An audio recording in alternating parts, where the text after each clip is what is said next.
Alonzo, and I'm here to teach you how to color, style, and take care of your hair easily and under a short amount of time. And right now, I'm here with my new friend, Lay. Hi, Lay! So we're gonna be teaching her how to color her hair with Hairfix hair color in the shade of chestnut brown. Alam mo kung bakit chestnut brown? Kasi this suits your morena skin tone, and alam mo, there are other girls who like to color their hair tas hindi naman bagay nagbo-blonde sila or nagre-red. Pero if you're morena, dapat mga browns lang tayo, diba? Ngayon, medyo uneven yung roots niya. Parang ako minsan, pag wala akong time magpunta sa salon, ganyan. So, hindi naman kasi tayo kailangan pumunta sa salon palagi. You can always color your hair at home with Hairfix hair color. So anyway, bakit nga ba hindi ka makapagpakulay ng buhok? I mean, ano bang pinagkakabisihan mo? As a medical student, I don't have much time for myself. I go to school during weekdays, and on weekends, I still study at home. Well, there's always a solution for that, and I've tried this before so many times with my hair because I'm always so busy with my son hosting events, ganyan.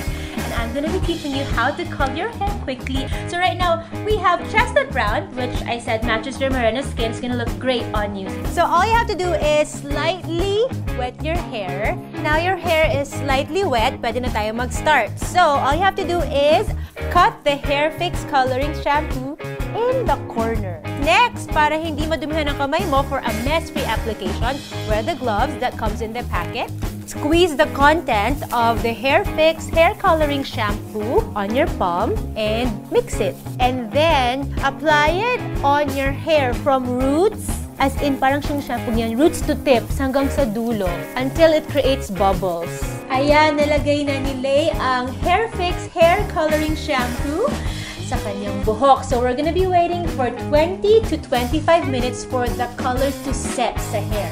After you rinse this off your hair, you're gonna be using this Hairfix Keratin Protein Treatment. Since you've already removed excess water from your hair, then you can already apply this on your damp hair. Leave it on for 5 to 10 minutes.